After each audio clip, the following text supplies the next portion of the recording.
you watching after the fact, thank you so much. As always, I really do appreciate the view, whether you're watching live or not. However, what I would really like is for you to hit that like button. It helps the channel out a lot. And for those of you live, we will start very shortly, so enjoy.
Wow.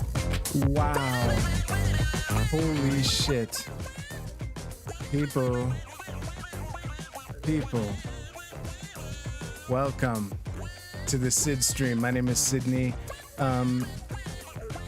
Y'all have no idea how close I just cut it. Remember how this is a recurring theme on this stream, how that counter timing down gives me that feeling of nervousness that I don't have a really clear view of what 30 seconds or something is. Hey Nocturne, just to give you an idea, this bandana here, I started tying it when the timer was under 30 seconds, which in the old days would have made me really nervous at the thought. And here I was just calmly tying it on, watching the ticker go down to like under 20 seconds and then under 10 seconds. And here I am. So, I would like to start with some housekeeping. Let me just see here. Oh, something I want to mention. I still haven't quite figured out how to use my tablet yet. I've said this briefly in the past, but this desk isn't well suited for drawing with my tablet. So, so that explains why I haven't done many like presentations like with illustrations and whatnot, but there will be one tonight and I can't wait. I'm excited. I just want to get two topics out of the way. I'll get them out of the way because I just want to acknowledge them. I know it's on everyone's minds, but if you like, let's start with Haiti. If you have family there, I hope they're safe. Mine is, fortunately, so that's cool. But Jesus Christ, it's rough over there. And speaking of it's rough over there, if you have family in Afghanistan, I also hope that they're safe. I hope that they'll be safe. It's one of those many Middle Eastern situations where I don't think that I could elaborate on that without upsetting a bunch of people. So that's all I'll say. But I just wanted to acknowledge that because it's on a bunch of people's minds, including mine. But let me just take a sip of water here. Haiti, there was an earthquake in Haiti, 7.1, I think, on the Richter scale on Saturday. So yeah, that's quite the pickle. Let me just grab a sip of water here.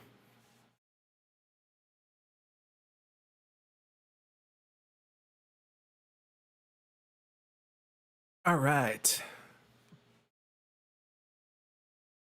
Nuxon, sorry that you're learning this now, but yeah, that's what happened. Let me just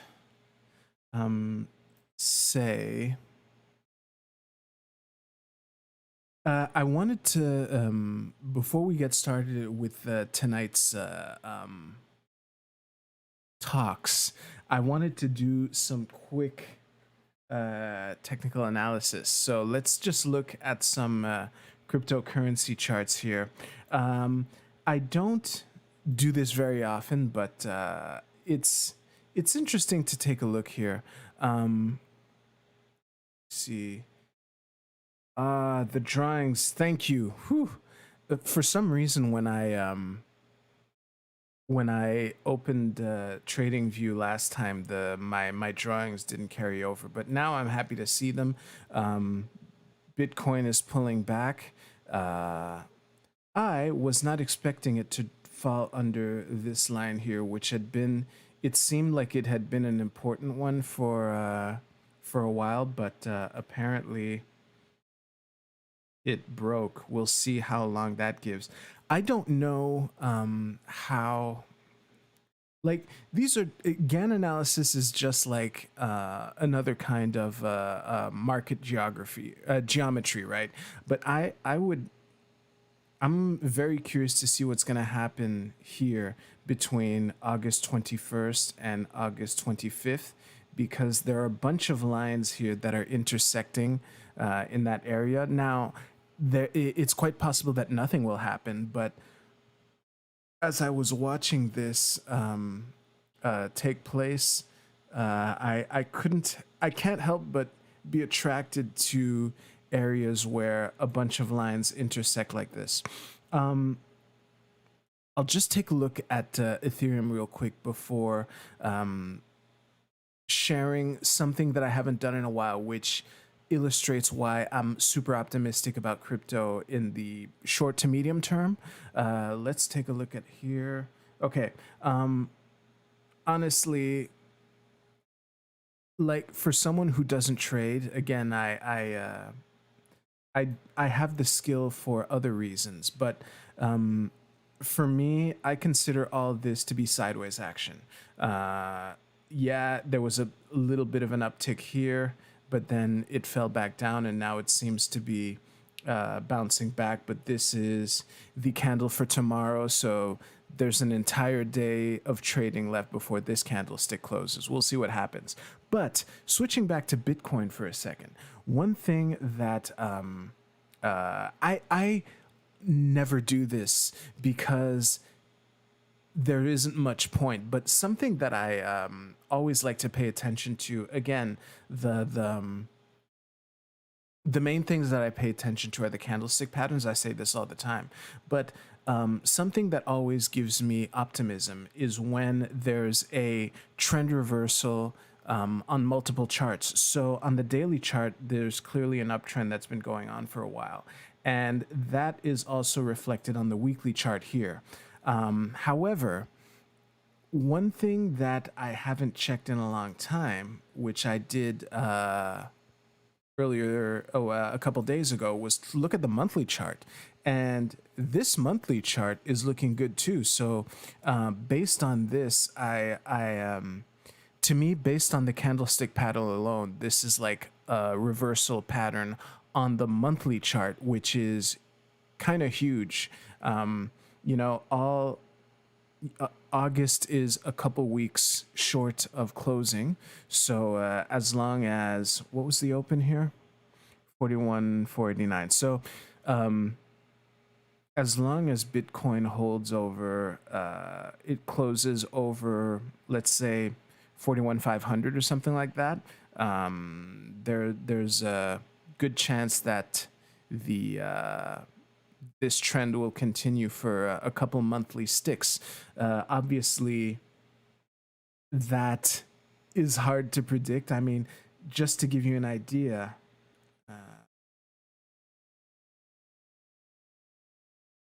this collapse that took place over a couple months, the MACD didn't even slow down, or barely. So it's always fascinating to see what's going to happen. And on Ethereum, we see a very similar thing. That this is a much clearer reversal pattern on the monthly chart for Ethereum. So I'm loving this chart.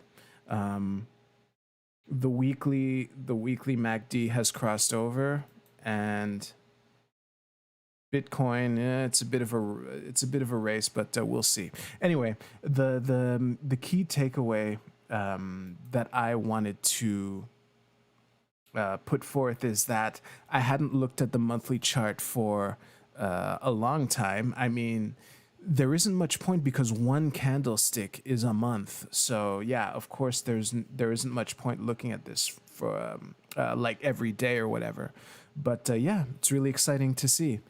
So moving on, actually, let me just disconnect my phone.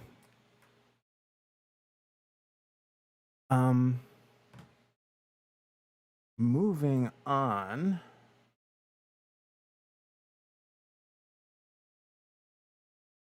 Actually, I don't have much to say about this, but it is something that I will be paying attention to.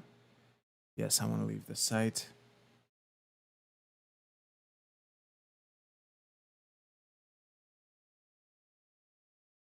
That's what I was doing.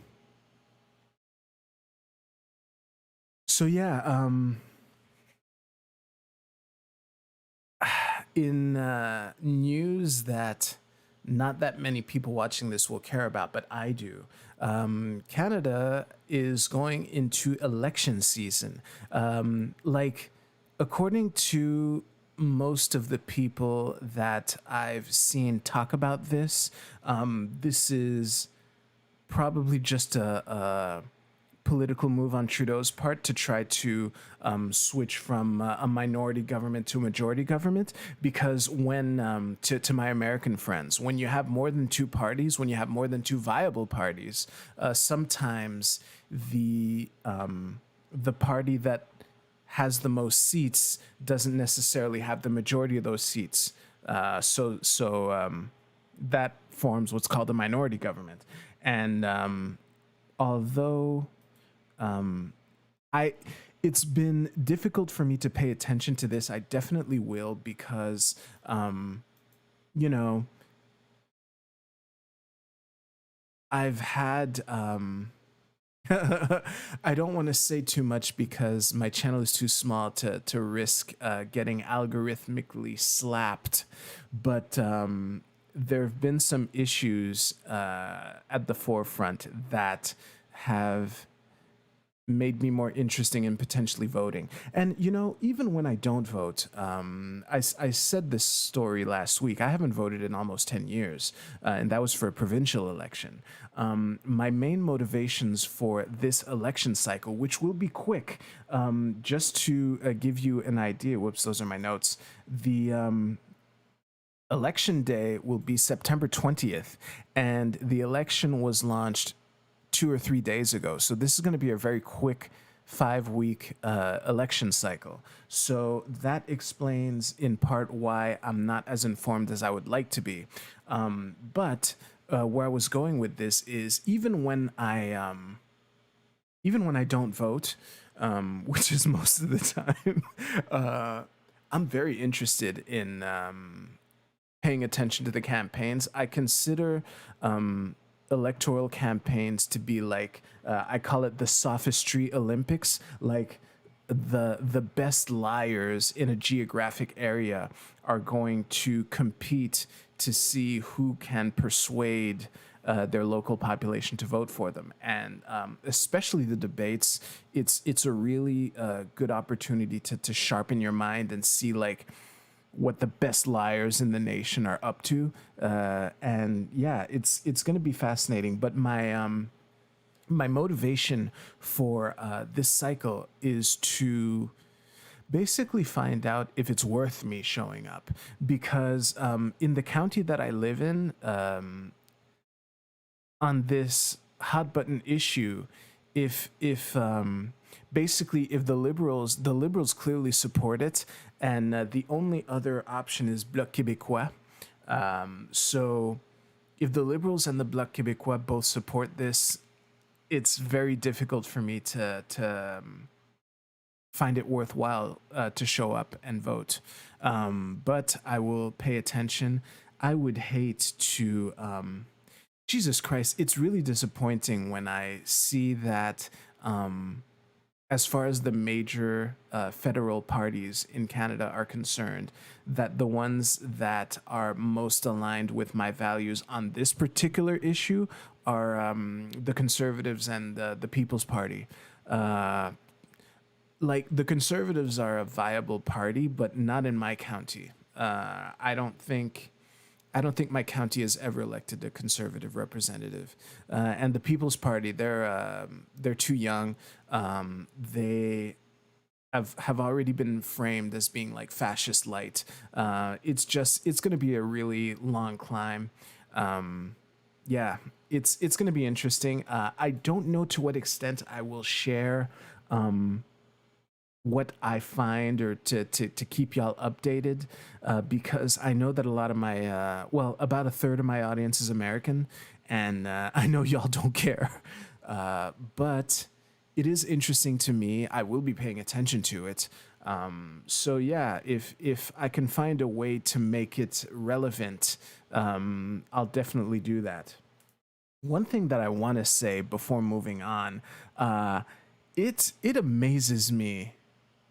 It amazes me, but Jagmeet Singh is a really good-looking guy. I don't care what anyone says. I know that like physical appearance is like a subjective thing for the most part, but holy shit, this guy is so handsome, so good-looking. Holy shit. Who's the most left-leaning party? Probably that's viable. It would be the NDP, who Jagmeet is the leader of. So yeah, that's the most left-leaning party. Technically, I think the Green Party would be more to the left of the NDP, but I don't pay much attention to that. So that is that for that section. I think it's time to go to the main course. Holy shit. This might actually be a short stream. I don't know. I say that every week. I'm still absolutely terrible at determining how long it takes me to do things. But I knew I would plow through this stuff quickly. That was never in doubt.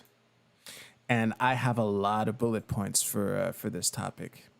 I'm really excited to cover it because it sets up a lot of other things. I think that just putting it out there will be relevant for my channel, so I have another video that I can just point to. Wish the U.S. had more than two parties. Yeah, honestly, Breck, Canada might have more than two parties. However, there are only two of them that are ever in power: the Liberals and the Conservatives, and the other parties basically serve to determine whether or not it's going to be a majority government or a minority government. Yeah, but yeah, I do appreciate having more than two parties. It's just I think like most things, the tendency would be for the power to gravitate towards like one or two parties, even if you did have more.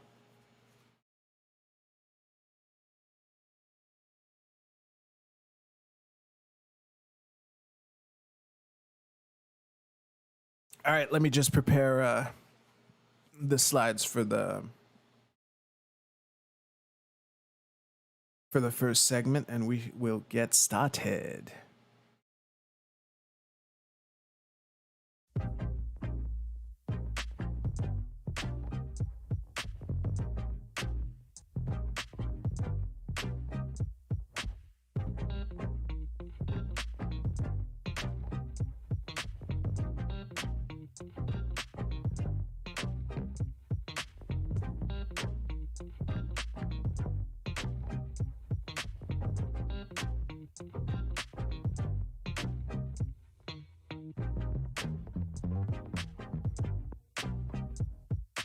I guess muting my mic was overkill. Let me just stop this. Whoops. There we go. So, actually, I don't need this right away. Let me just go back to the first slide. Oh, I'm not going to include this in the segment, but for y'all watching this, yeah, it's going to involve Scott Adams, the Eternal, the Almighty. Yeah, I'm gonna be presenting some of, well, one of his things. More on that in a second. Oh yeah. One last cig of water, and then we'll do it.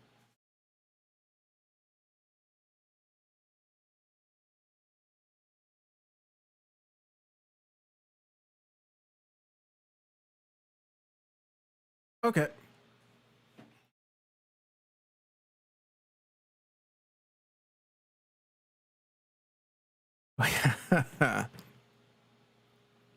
So I talk about Scott Adams a lot on this stream, as those of you who watch this channel a lot are familiar with. And every now and then, when he's doing his daily live stream, Coffee with Scott Adams, he'll give a whiteboard presentation. And this particular one, I was really excited about. It's the kind of thing that excited me so much that I immediately shared it with some of my friends with the timestamp and everything. So what I'm going to do, because for those of you, what I'm going to do is share it with you.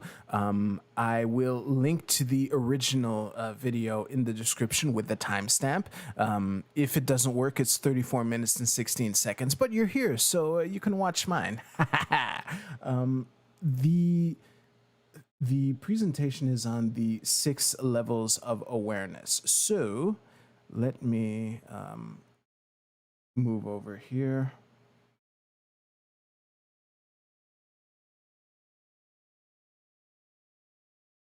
Before I present this to you, I just want to give the caveats that this is not about being accurate. This isn't about what's true.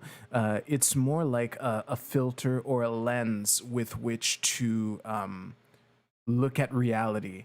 And you know, if it works for you, do it. If it doesn't, don't. But I think the best way to get value from this is to look at it in terms of when is it valuable to consider this versus whether or not it's actually true. So the six, wait, and the window's not there. Well, let me fix that right away. Yeah, I am on the right scene. So let me do that. This is a professionally run show here. Where are you? There it is.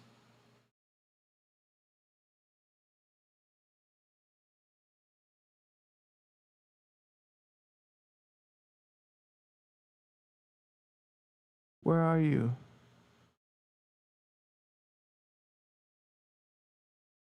Oh, there it is. Is that it? What the hell? Sorry about this. It won't be too long.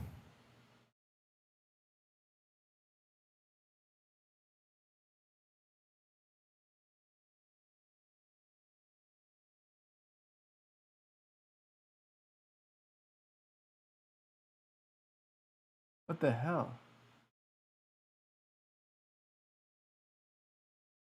Wait, let me try relaunching it maybe. This is embarrassing. Let me just come back here.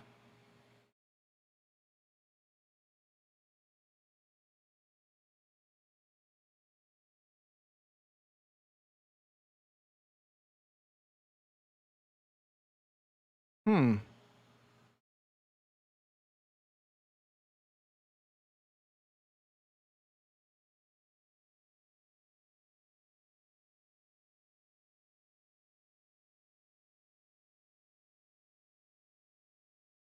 Really? You gonna you gonna do me like that? Jesus Christ. Okay, I'm gonna have to resort to a plan B. Let's see. This is really, really weird. You know what? I'm gonna put some music for you while I figure this out. Just give me a second.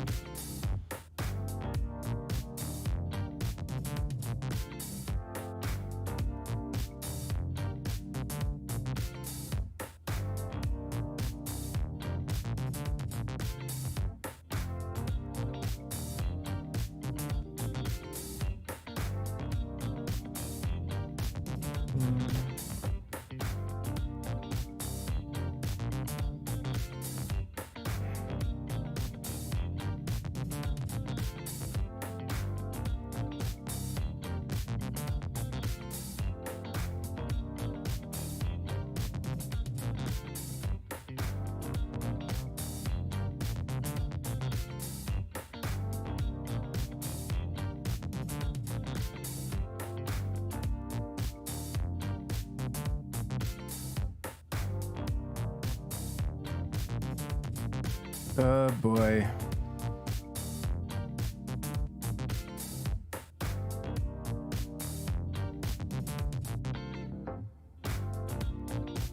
Okay, you know what? Screw this.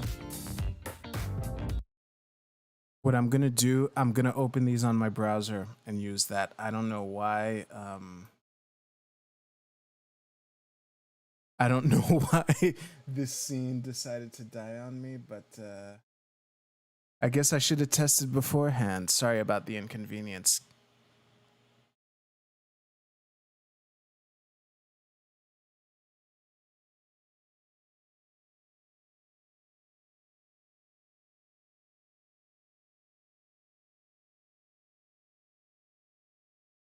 Hmm.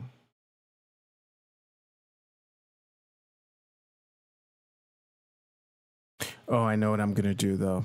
Ah, shit.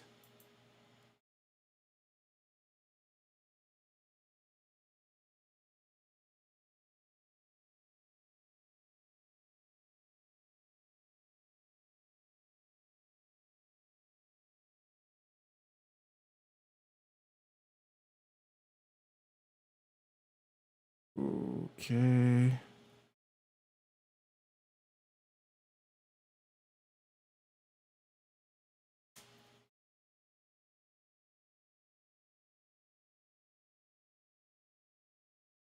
There we go.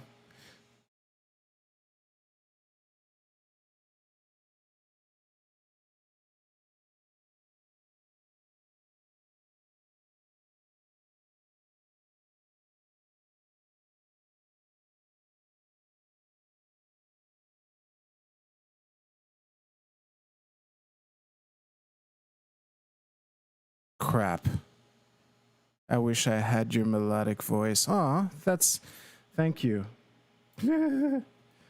That's it's nice to hear as I'm slowly panicking. Just give me a sec. Well, I'm not panicking, but it's just a major snafu, unexpected. I only have 3 slides too, so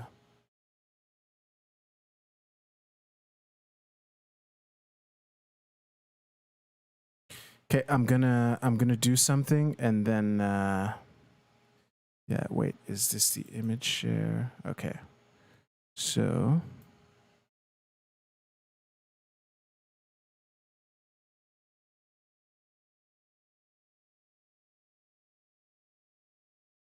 whoops. There we go.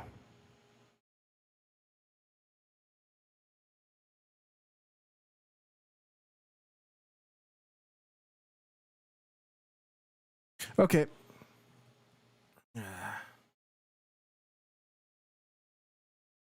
There we go. Okay. So what I will do though, just to I'm kind of wait, it is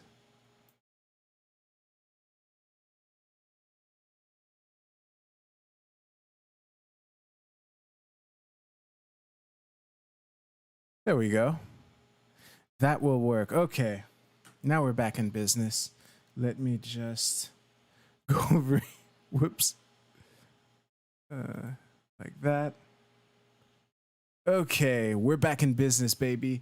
Holy shit. Thank you so much for your patience. So, like I was saying, let us go to the 6 levels of awareness. The 6 levels of awareness. So this is just a summary of what the model looks like, or my illustration of it.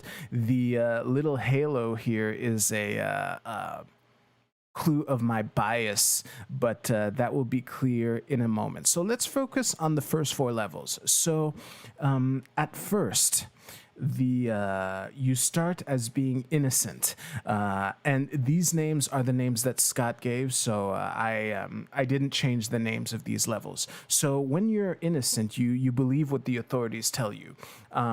These authorities can be anything like from your parents to teachers to priests, that kind of thing, and what that leads to is to artifacts like believing in the Easter Bunny, believing in Santa Claus, that kind of thing. So that is where you begin. And then later on, you become what he calls a truther, where the truth is what matters. And you're also aware that the authorities can lie to you sometimes. I'll refer you to the previous belief in Santa Claus and the Easter Bunny and whatnot. So the truth is that they don't exist, and that is the level of awareness that you look at the world at. Now, this can understandably make you really angry, which leads us to the victim phase, or what I call the Alex Jones phase, where the notion that the authorities have lied to you all this time, no matter who you consider the authorities to be, and that information is controlled, and it's just a really angry place to be at. unfortunately, some people remain trapped in this phase. But if you can get over your anger, you can graduate to what I call, well, what Scott calls, to what's called the skeptic phase. So the skeptic level is where you reject the mainstream narrative. Basically, you know that the authorities lie and information is controlled. A lot of our opinions are assigned to us, and that includes conspiracy theories, by the way. That whenever you have a sense of what the mainstream position on something is, your first reflex is to reject it. Now, sometimes you will end up agreeing to it because, if sometimes the mainstream position is the correct one. Like, actually, I almost went into an example that I will go into a bit later. So, once you have made it to the skeptic phase, if all goes well, you will graduate to the strategist phase. And the strategist phase, to a strategist, the main question is what works, what gives you the best results, and to just focus on that. Like, the truth is important, but it's not as important as whether or not the truth that you consider will lead you to a good result. And at the ultimate phase here is where you're an author, where it appears like you can control the simulation. Now, authors are essentially strategists who have reached the level where it kind of looks like they can bend reality to their will. A lot of the examples of this are like uber successful people like Elon Musk, people like Scott Adams, people like Logan Paul, and things like that. So I don't know if Kanye West believes in the simulation or not, but he would be an example of the level of success that you can achieve when you look at the world that way. And actually, while I'm on the topic, I just want to just give a quick aside on simulation theory itself, because, whoa, simulation theory, it doesn't have a null hypothesis. What that means is there's no way to disprove it. So whether or not we're living in a simulation, it's kind of not really a relevant thing to consider if what you're concerned with is the truth, where you're down at the orange level here.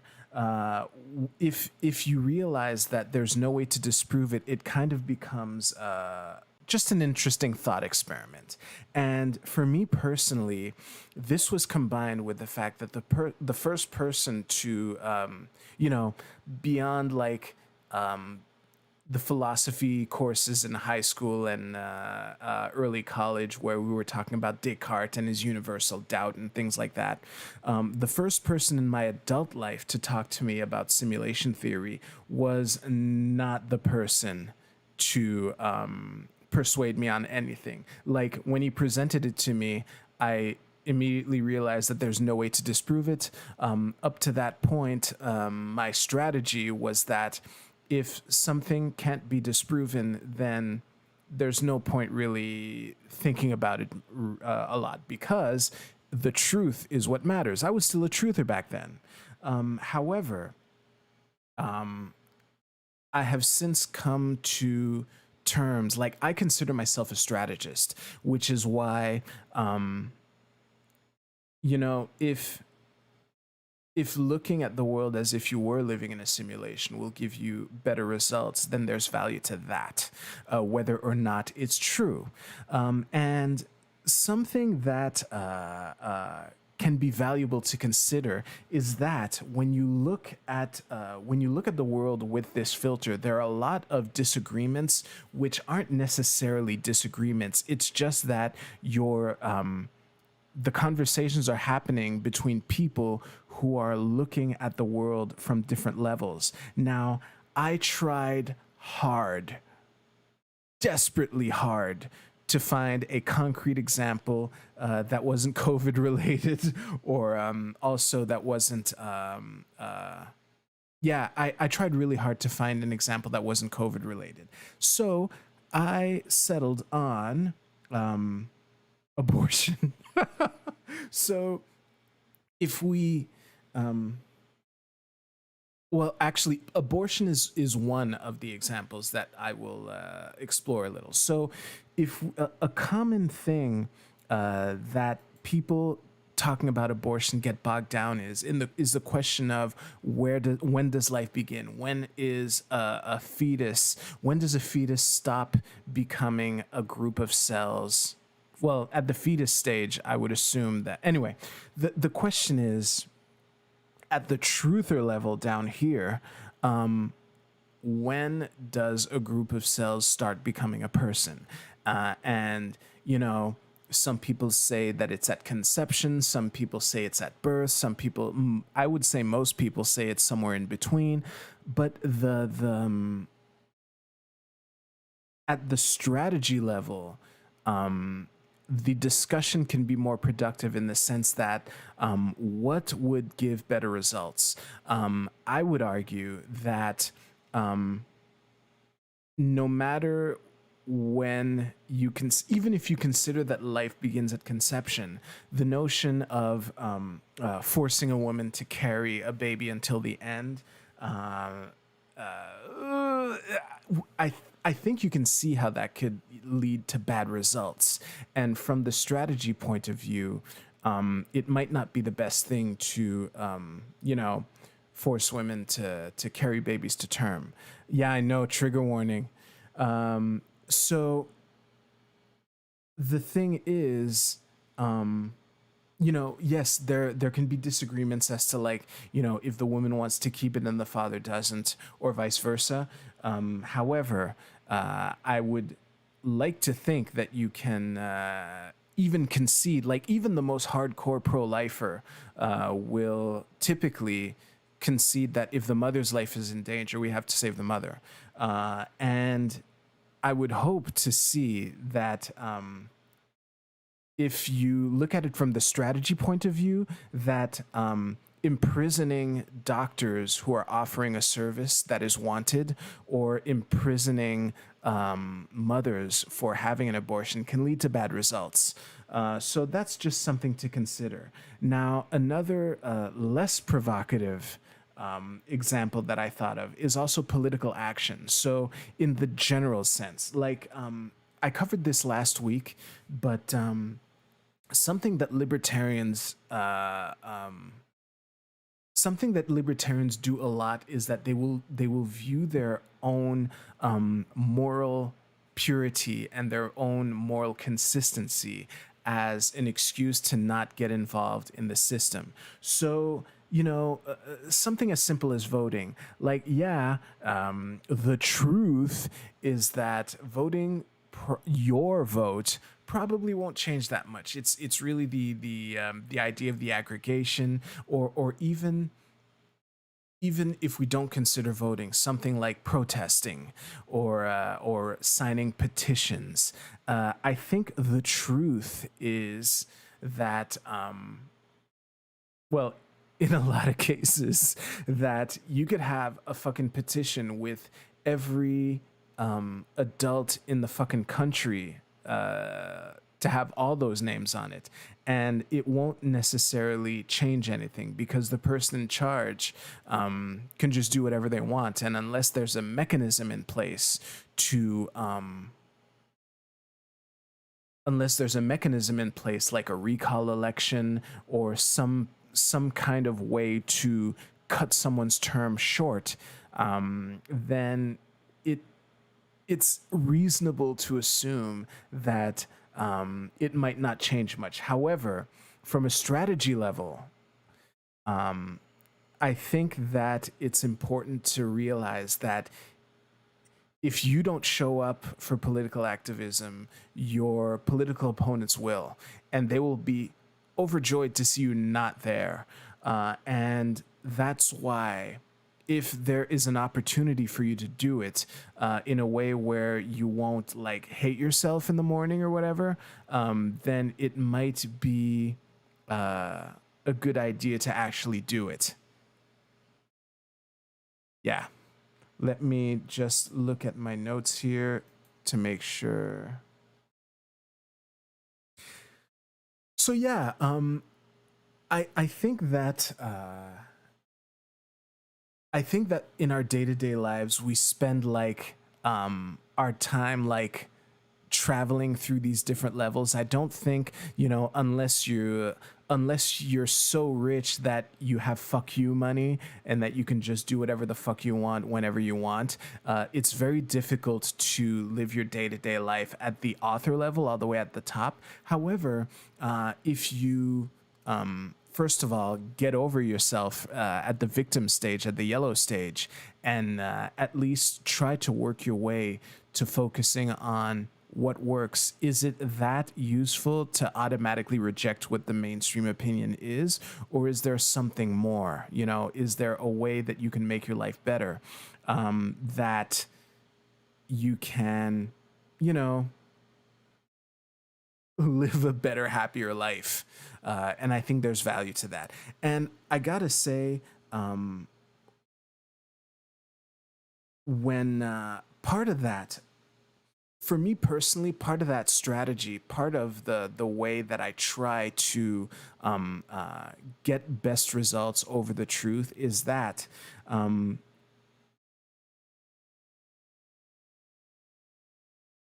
Frank,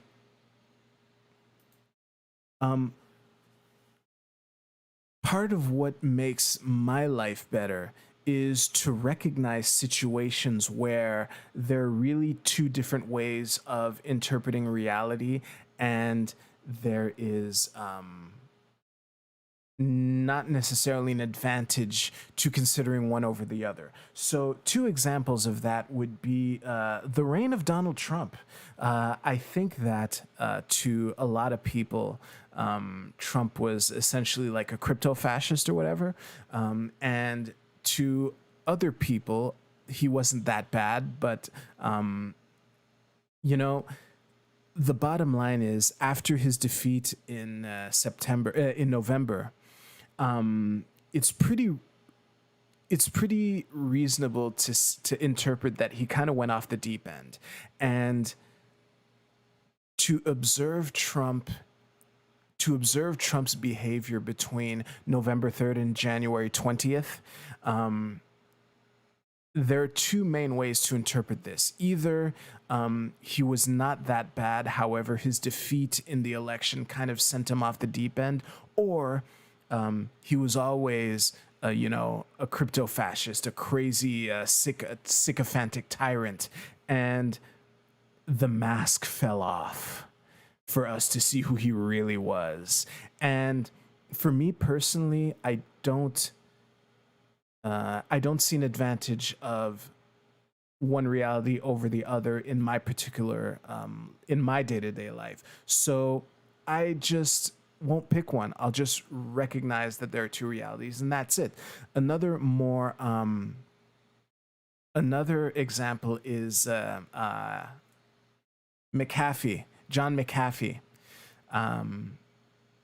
There are two realities.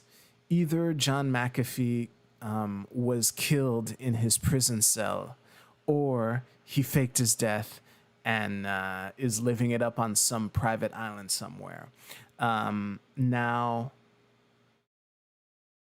no matter which one is actually true, neither one will have an advantage, will have an impact on my life. So it's kind of just interesting to consider, but nothing more. So, yeah. Oh, before I let you go, there's one other thing that I just want to bring your attention to. So, for a strategist, for someone who tries to, just focus on what gives the best results, part of that, which Scott Adams has mentioned many years ago, especially in his book How to Fail at Almost Anything and Still Win Big, is the notion of a talent stack to build different skills that will intertwine in ways that you couldn't necessarily predict just looking at each skill separately, and that can lead to potentially fantastic results. That's part of what I'm doing now when I started this stream. But the a way that I apply this strategy also is when I discover a content creator that I love, or that I kind of am smitten by them, that I just fucking love their content. I can consume it all day. One of the first things that I get really curious about is their background. And I want to know like what brought them to be able to produce the content that they do, because I just discovered them where they are now, and if I could see what skills that they built in the past, that could help me become more like them. Two concrete examples are Gothix. You know what? Let me just fetch her YouTube channel. Just a sec.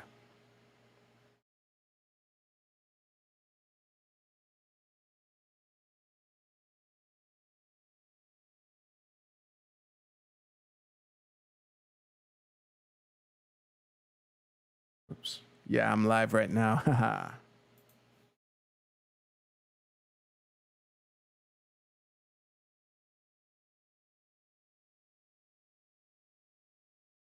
And actually, I'll fetch the other one who also has a YouTube channel. Just give me a sec.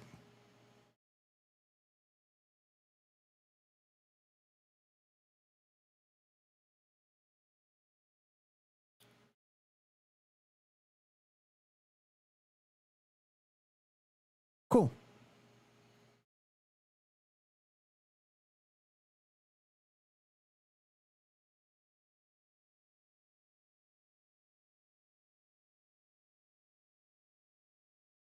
So yeah, when I discover a content creator that I really love, I instantly become really curious about their background. One example of that is Gothix. Straight up, Gothix is one of the best presenters I've ever seen. I was kind of jealous of her presentation skills at first, and it turns out that as new as her YouTube channel is, she actually streamed on Twitch for years before like moving over to become a political YouTuber. So that's the kind of thing that you can discover, and not necessarily, obviously I can't add it to my talent stack, but I can understand how this person became as good as they are, and maybe have kind of a guide to do that. Another less easily reproducible example is Booksmarts.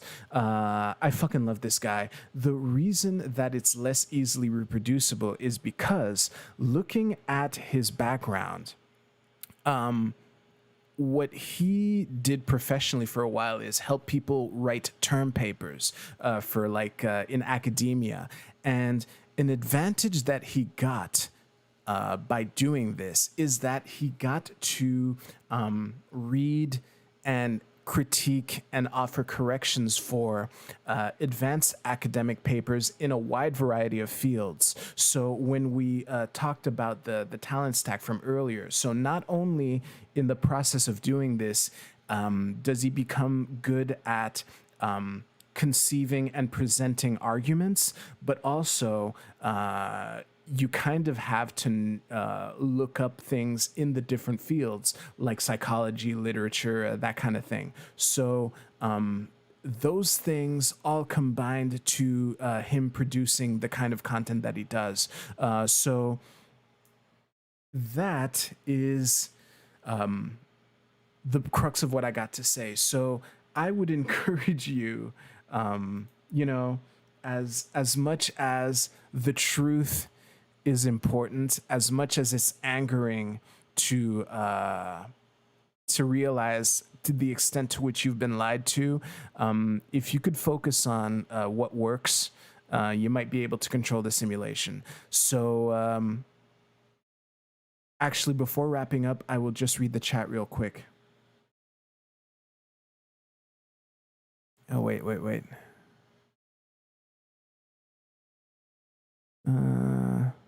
What if you do not desire to be a strategist or an author? Hey, you do you. I would never force you to. I would argue that you're probably leaving money on the table, proverbial money. Yes, it's useful to auto reject the narrative at first. Yeah, exactly. Like, I think if you automatically reject the mainstream narrative, you can kind of corner yourself, because remember when I said that a lot of people have their positions assigned to them. I would argue that people who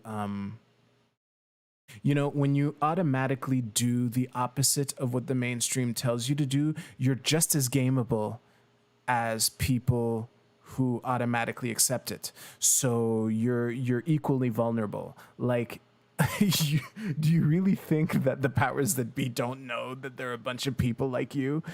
So in a way, if they wanted you to turn left, they would just say turn right, and then you would predictably turn left. That's the trap that you open yourself up to when you kind of just automatically go against whatever you see on CNN, and that's why. For me personally, it's all about having a diverse information diet. It's very important to not automatically reject it, not automatically embrace it, but to consider the different narratives and see which one works best for you. That's the bottom line. So thank you very much for watching. If you like this video, you will probably enjoy this video right here. So click on the card to check it out. Thank you very much. I'll see you soon.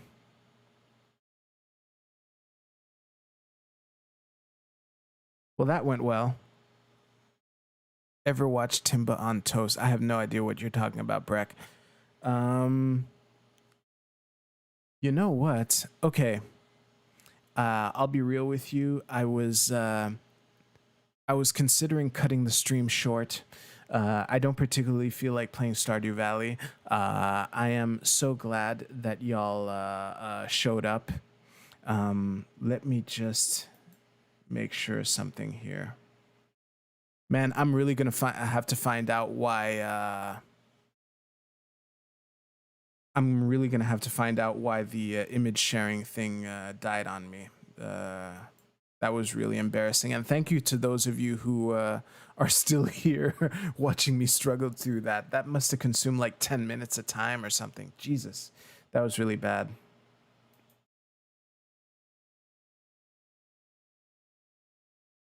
All right, you know what? Tonight was a quick stream. I am going to end it there. To those of you who are watching, thank you so much. This was a good one for me because at least I got to present this. I can't wait to edit it down to something, and yeah, we'll see what that gives. Thank you very much for watching once again. I'll see you soon.